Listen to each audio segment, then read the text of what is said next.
মার্কিন যুক্তরাষ্ট্রের পরাজয়ের ঘণ্টাধ্বনি, ইলন মাস্কের হুঁশিয়ারিতে উত্তাল বিশ্ব। ওয়াশিংটনের আকাশে যেন বজ্রের গর্জন। ইলন মাস্কের মরণ হুঁশিয়ারি যেন ভবিষ্যতের যুদ্ধক্ষেত্রের দিকেই ইঙ্গিত করছে। পরবর্তী যুদ্ধে মার্কিন যুক্তরাষ্ট্রের মরণফাঁদ, এই সতর্কবাণী ছুঁড়ে দিয়েই ক্ষান্ত হননি টেসলা স্পেসএক্সের এই কর্ণধার। ট্রাম্প প্রশাসনের উপদেষ্টা মাস্কের কথায় ফুটে উঠেছে মার্কিন সেনাবাহিনীর অদক্ষতা, অস্ত্র নির্মাণের গলদ আর ভবিষ্যৎহীন কৌশলগত পঙ্গুত্ব। অন্যদিকে ইরানের সর্বোচ্চ নেতা আয়াতুল্লাহ খামেনির নির্দেশে সামরিক শক্তি বাড়িয়েই চলেছে ইরান। মাস্কের সতর্কবার্তার পর বিশ্বজুড়েই প্রশ্ন, পরবর্তী যুদ্ধ কি ইরানের সঙ্গেই? আর সেটাই কি মার্কিন সাম্রাজ্যের পতনের সূচনা করবে?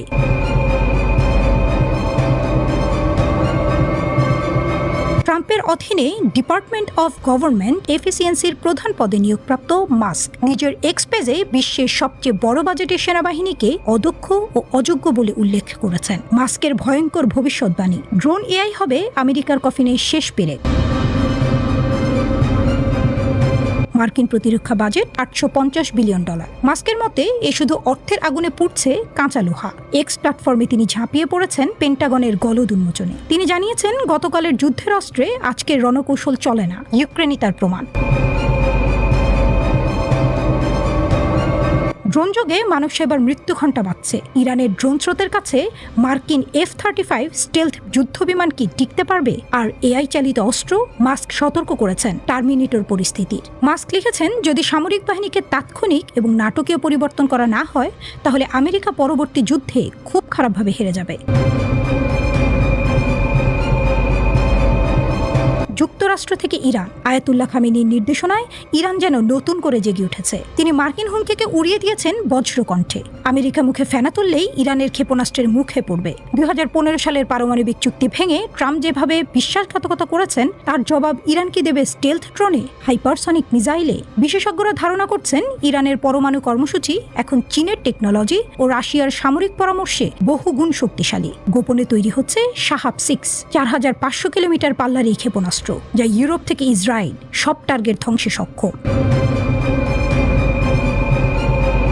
Geopolitical chess game, Moscow, Beijing, তেহরানও এখন মানচিত্রের ত্রিভুজ। রাশিয়ার X-500 মিসাইল ডিফেন্স, চীনের ড্রোন স্যাটেলাইট নেটওয়ার্ক, সবই এখন ইরানের হাতে। ক্যাসপিয়ান সাগরে যৌথ নৌমহড়া চালিয়েছে 3 মিত্র। পেন্টাগনের গোয়েন্দা রিপোর্টে ধরা পড়েছে, ইরানের বিপ্লবী গার্ডের হাতে এখন 2000+ সুইসাইড ড্রোন রয়েছে, যা ইউক্রেনীয় মডেলের চেয়েও ধ্বংসাত্মক। বিশ্লেষকরা সতর্ক করছেন, ইরান আমেরিকা যুদ্ধ মানেই বিশ্বযুদ্ধ। কারণ রাশিয়ার কালিব্রো মিসাইল ও চীনের সাইলো ড্রোন তখন টাইপরাইটারের মতো ক্লিক করবে ওয়াশিংটনের বিরুদ্ধে।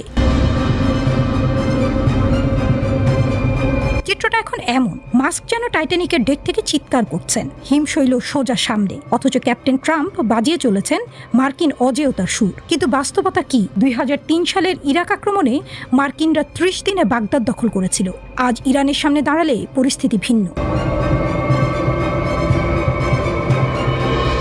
ইতিহাস সাক্ষী, প্রতিটি সুপার পাওয়ারের পতন শুরু হয়েছিল অদূরদর্শিতায়। রোমান সাম্রাজ্য থেকে ব্রিটিশ ঔপনিবেশিকতা সবই ধসে পড়েছে আত্মতুষ্টিতে। মাস্কের সতর্কবার্তা কি ট্রাম্প কানে নেবেন? নাকি টুইটার যুদ্ধে ব্যস্ত মার্কিন নীতি নির্ধারকরা দেখতেই পাবেন না? ইরানের ড্রোন স্রোতকে রচনা করবে ওয়াশিংটনের পতন। তবে একথা স্পষ্ট, পাশার দান এখন ইরানের হাতে, রুশ চীনা ছায়ায়। ট্রাম্প কি আসলেই আর ইরান আক্রমণের সাহস পাবেন? পশ্চিমা গণমাধ্যম বিবিসি এবং দি নিউ ইয়র্ক টাইমসের দুটি সংবাদ বিশ্লেষণে দেখা যাচ্ছে, ইরান আক্রমণের পথে আর পা বাড়াবেন না ডোনাল্ড ট্রাম্প। একটি আস্ত সভ্যতা বিলীন হয়ে যাবে। কয়েকদিন আগেও এমন চরম উস্কানিমূলক হুমকি দিয়েছিলেন ডোনাল্ড ট্রাম্প। কিন্তু সময় শেষ হওয়ার ঠিক আগ মুহূর্তে কি এমন ঘটল যে মার্কিন প্রেসিডেন্টকে সুর পাল্টাতে হলো? পেন্টাগন যেখানে বলছে তারা ইরানে হামলার জন্য সম্পূর্ণ প্রস্তুত, সেখানে ট্রাম্প কেন 2 সপ্তাহের যুদ্ধবিরতির ঘোষণা দিলেন? এটি কি ট্রাম্পের কোনো গভীর চাল, নাকি ইরানের শক্তির কাছে পিছু হতে বাধ্য হলো পরাশক্তি আমেরিকা? পেন্টাগনের সুর এখন বেশ চড়া। মার্কিন প্রতিরক্ষামন্ত্রী পিট হেগসেথ দাবি করেছেন, গত কয়েক সপ্তাহের সংঘাতে ইরান নাকি অপমানিত ও মনোবলহীন হয়ে পড়েছে। তিনি স্পষ্ট ভাষায় হুমকি দিয়েছেন, হয় আলোচনার মাধ্যমে নয়তো শক্তি প্রয়োগ করে ইরানের পারমাণবিক মজুত যুক্তরাষ্ট্র দখলে নেবে। বিশেষ করে ইস্পাহানের ভূগর্ভস্থ কেন্দ্রে থাকা ৯৭০ পাউন্ড উচ্চমাত্রার সমৃদ্ধ ইউরেনিয়াম হস্তান্তরের শর্ত জুড়ে দিয়েছে ওয়াশিংটন। কিন্তু বাস্তব চিত্রটা কি এতই সহজ? খোদ মার্কিন সামরিক কমান্ডারেরাই বলছেন এই ইউরেনিয়াম উদ্ধারের অভিযানে ব্যাপক প্রাণহানির ঝুঁকি আছে। ফলে প্রশ্ন উঠছে, যে ট্রাম্প তেলের দাম আর শেয়ার বাজার নিয়ে সারাদিন দুশ্চিন্তায় থাকেন, তিনি কি কয়েকশো মার্কিন সেনার লাশ ফেলার ঝুঁকি নেবেন? ট্রাম্পের এই পিছু হটার বড় একটি কারণ হলো অর্থনীতি। ইরান খুব ভালো করেই জানে ট্রাম্পের দুর্বল জায়গা কোনটি। হরমুজ প্রণালী, যা দিয়ে বিশ্বের 1/5 জ্বালানি তেল পরিবাহিত হয়, তা বন্ধ করে দেওয়ার সক্ষমতা ইরান বারবার দেখিয়েছে। বিবিসিতে আসা বিশ্লেষকদের মতে ইরান বিশ্ব অর্থনীতি তছনছ করে দেওয়ার ক্ষমতা রাখে। এরই মধ্যে তেলের দাম ব্যারেল প্রতি $95 নেমে আসায় ট্রাম্পের শেয়ার বাজার চাঙা হয়েছে। ট্রাম্প জানেন নতুন করে যুদ্ধ শুরু হওয়া মানেই তেলের দাম আকাশচুম্বী হওয়া, যা আসন্ন নির্বাচনে তার ভরাডুবি নিশ্চিত করবে। তাই ট্রাম্পের কাছে এখন তথাকথিত বিজয়ের চেয়ে তেলের দাম কমানোটাই বড় সাফল্য। এবারের সংঘাতে ট্রাম্প এক চরম সত্যের মুখোমুখি হয়েছেন, সেটি হলো একাকিত্ব। অতীতে যুক্তরাষ্ট্র যখনই কোনো দেশে হামলা করেছে, মিত্রদের পাশে পেয়েছে, কিন্তু এবারের ইরান ইস্যুতে ট্রাম্পের পাশে কাউকেই দেখা যায়নি। এমনকি মার্কিন কংগ্রেসের অনেক রিপাবলিকান নেতাও ট্রাম্পের সভ্যতা ধ্বংসের হুমকির বিরোধিতা করেছেন। ডেমোক্র্যাটরা তো সরাসরি তার মানসিক অবস্থা নিয়ে প্রশ্ন তুলেছেন। ঘরের ভেতরে যখন এই বিভেদ আর প্রতিদিন যখন যুদ্ধের পেছনে $100 কোটি খরচ হচ্ছে, তখন নতুন করে পূর্ণমাত্রার যুদ্ধে নামা ট্রাম্পের জন্য আত্মঘাতী সিদ্ধান্ত ছাড়া আর কিছুই নয়। ইসরায়েলকে মানবতার জন্য অভিশাপ বলে মন্তব্য করেছেন পাকিস্তানের প্রতিরক্ষামন্ত্রী খাজা আসিফ। সামাজিক যোগাযোগ মাধ্যমে দেয়া এক পোস্টে তিনি এ মন্তব্য করেন। খাজা আসিফ ইসরায়েলকে অশুভ এবং মানবতার জন্য অভিশাপ আখ্যা দিয়ে বলেন, যখন শান্তি আলোচনার প্রক্রিয়া চলছে তখন লেবাননে গণহত্যা চালাচ্ছে ইসরায়েল। তিনি বলেন, তেল আবিব নিরীহ মানুষ হত্যা করছে, প্রথমে ফিলিস্তিনের গাজা, তারপর ইরান এবং এখন লেবানন, থামছে না রক্তপাত। পাকিস্তানের রাজধানী ইসলামাবাদে যুক্তরাষ্ট্র ও ইরানের প্রতিনিধিরা আলোচনায় বসতে যাচ্ছেন। তার আগে পাকিস্তানের প্রতিরক্ষামন্ত্রীর এমন মন্তব্যে চলছে জোর আলোচনা। উল্লেখ্য, যুদ্ধবিরতির পর একটি স্থায়ী শান্তি কমিশন গঠন করা হচ্ছে এবং ইসলামাবাদে যুক্তরাষ্ট্র ও ইরানের মধ্যে আলোচনার আয়োজক হিসেবে কাজ করছে পাকিস্তান। এই মুহূর্তে রাজধানী ইসলামাবাদে শনিবার অনুষ্ঠিতব্য আলোচনার বিস্তারিত বিষয়সূচি চূড়ান্তকরণের কাজ চলছে। আবারও তেতে উঠেছে মধ্যপ্রাচ্য। যুদ্ধবিরতি লঙ্ঘন করে লেবানন এবং ইরানে হামলার মতো দুঃসাহস দেখিয়েছে ইসরায়েল। এর জবাবে আবারও যুদ্ধের জন্য প্রস্তুত হচ্ছে ইরান। যে কোনো মুহূর্তে পূর্ণ দমে প্রতিরোধ গড়ে তুলতে পারেন শহীদ আয়াতুল্লাহ খামেনির দেশ ইরান। তেহরানের আসন্ন নতুন হামলা নিয়ে প্রেস টিভিকে চাঞ্চল্যকর তথ্য দিয়েছেন একজন নিরাপত্তা কর্মকর্তা। তিনি জানান, ইরান এবং যুক্তরাষ্ট্রের স্বাক্ষরিত নরবরে যুদ্ধবিরতি ক্রমেই অস্থিতিশীল হয়ে উঠেছে। সেটি বর্তমানে পুরো বিশ্বই প্রত্যক্ষ করেছে। ইসরায়েল যুদ্ধবিরতি লঙ্ঘন করে এবং একই সাথে লেবাননের বিরুদ্ধে আগ্রাসন এবং ইরানের উপর হামলা চালিয়ে যুক্তরাষ্ট্রের জন্য এই চুক্তির মূল্য বাড়িয়ে দিচ্ছে। চলমান পরিস্থিতিতে মধ্যস্থতাকারী দেশগুলোকে অবিলম্বে হস্তক্ষেপ করতে আহ্বান জানিয়েছেন তিনি। তার মতে, এই আগ্রাসী শাসন ব্যবস্থাকে তার জায়গায় বসানোর সময় এসে গেছে বলেও হুঙ্কার তুলেছে ইরান। ইরান যদি হামলা চালায়, যদি যুদ্ধবিরতি ভেঙে পড়ে, তবে এর জন্য একমাত্র জৈনবাদী শাসন ব্যবস্থাকেই দায়ী করে ইরান ইসরায়েলকে শাস্তি দেবে বলেও হুঁশিয়ারি উচ্চারণ করেছেন এই কর্মকর্তা। থমথমে পরিস্থিতি বিরাজ করছে হরমুজ প্রণালীতেও। ইরানের টিভির তথ্যমতে যুক্তরাষ্ট্র ইরান যুদ্ধবিরতির পর হরমুজ দিয়ে বন্ধ হয়ে গেছে জাহাজ চলাচল। কৌশলগত এই জলপথটি এখন পুরোপুরি বন্ধ। ফিরে যেতে বাধ্য হচ্ছে তেলবাহী ট্যাঙ্কারও। ইরানের রাষ্ট্রীয় প্রেস টিভির তথ্য অনুযায়ী যুক্তরাষ্ট্র ইরান যুদ্ধবিরতির পর হরমুজ প্রণালী দিয়ে জাহাজ চলাচল বন্ধ করে দেয়া হয়েছে। কৌশলগত এই জলপথটি এখন পুরোপুরি বন্ধ এবং তেলবাহী ট্যাঙ্কারগুলোকে ফিরে যেতে বাধ্য করা হচ্ছে। মেরিন ট্রাফিকের সামুদ্রিক ট্র্যাকিং ডেটা থেকে দেখা গেছে মঙ্গলবার যুক্তরাষ্ট্র এবং ইরানের মধ্যে 2 সপ্তাহের যুদ্ধবিরতি কার্যকরের পর বুধবার প্রথম এই প্রণালী অতিক্রম করে গ্রিক মালিকানাধীন বাল্ক ক্যারিয়ার এনজেআর্থ এবং লাইবেরিয়ার পতাকাবাহী জাহাজ। কিন্তু পরবর্তীতে লেবাননে ইসরায়েলের ব্যাপক হামলায় বহু হতাহতের পর দ্রুত অবনতি ঘটে পরিস্থিতির। পাকিস্তানের প্রতিরক্ষামন্ত্রী খাজা আসিফের করা এক মন্তব্যের তীব্র প্রতিক্রিয়া জানিয়েছে ইসরায়েল। ওই মন্তব্যের কারণে ক্ষোভে ফুঁসছে দেশটি। ইসরায়েলি প্রধানমন্ত্রীর কার্যালয় এক বার্তায় এর নিন্দা জানিয়েছে।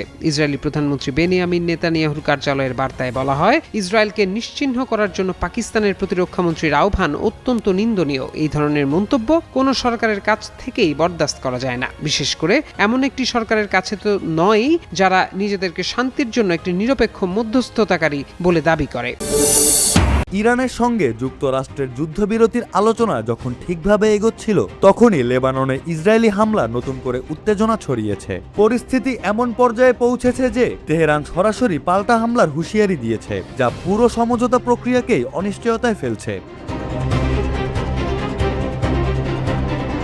ইরানের বিপ্লবী গার্ড বাহিনী এক বিবৃতিতে যুক্তরাষ্ট্র ও ইসরায়েলকে করা সতর্কবার্তা দিয়েছে। তারা বলেছে, লেবাননে হামলা বন্ধ না হলে অনুশোচনামূলক জবাব দেওয়া হবে। এতে স্পষ্ট হয়েছে, যুদ্ধবিরতির মধ্যেও সংঘাত আরও বিস্তৃত হওয়ার ঝুঁকি তৈরি হয়েছে। যুক্তরাষ্ট্র ও ইরানের মধ্যে সাম্প্রতিক যুদ্ধবিরতির পরও লেবাননে ইসরায়েল তাদের হামলা অব্যাহত রেখেছে। ইসরায়েলের দাবি, লেবানন এই যুদ্ধবিরতির আওতায় পড়ে না, কারণ হিজবুল্লাহর হামলার জেরেই লেবানন এই সংঘাতে জড়িয়ে পড়ে। মঙ্গলবার লেবাননে ইসরায়েলের বড় ধরনের সমন্বিত হামলায় 100টির বেশি হিজবুল্লাহর ঘাঁটি ও সামরিক স্থাপনা লক্ষ্যবস্তু করা হয়। রাজধানী বৈরুত, বেকা উপত্যকা ও দক্ষিণাঞ্চলে চালানো এই হামলায় অন্তত 200 জন নিহত এবং শত শত মানুষ আহত হয়েছেন। বৈরুতে একের পর এক বিস্ফোরণে পুরো শহর কেঁপে ওঠে, ধোঁয়ায় আচ্ছন্ন হয়ে পড়ে আকাশ। আহতদের হাসপাতালে নিতে পর্যাপ্ত অ্যাম্বুলেন্স না থাকায় মোটরসাইকেলে করে মানুষকে বহন করতে দেখা গেছে। কোথাও কোথাও গাড়ি পার্কিংয়ে আগুন ধরে বহু যানবাহন পুড়ে গেছে। এই পরিস্থিতিতে মার্কিন ভাইস প্রেসিডেন্ট জেডি ভ্যান্স সতর্ক করে বলেছেন, লেবানন ইস্যুকে কেন্দ্র করে ইরান যদি যুদ্ধবিরতির আলোচনা ভেস্তে দেয়, তবে সেটি হবে বোকামি। তার মতে, এটি একটি ভুল বোঝাবুঝি থেকে তৈরি হয়েছে।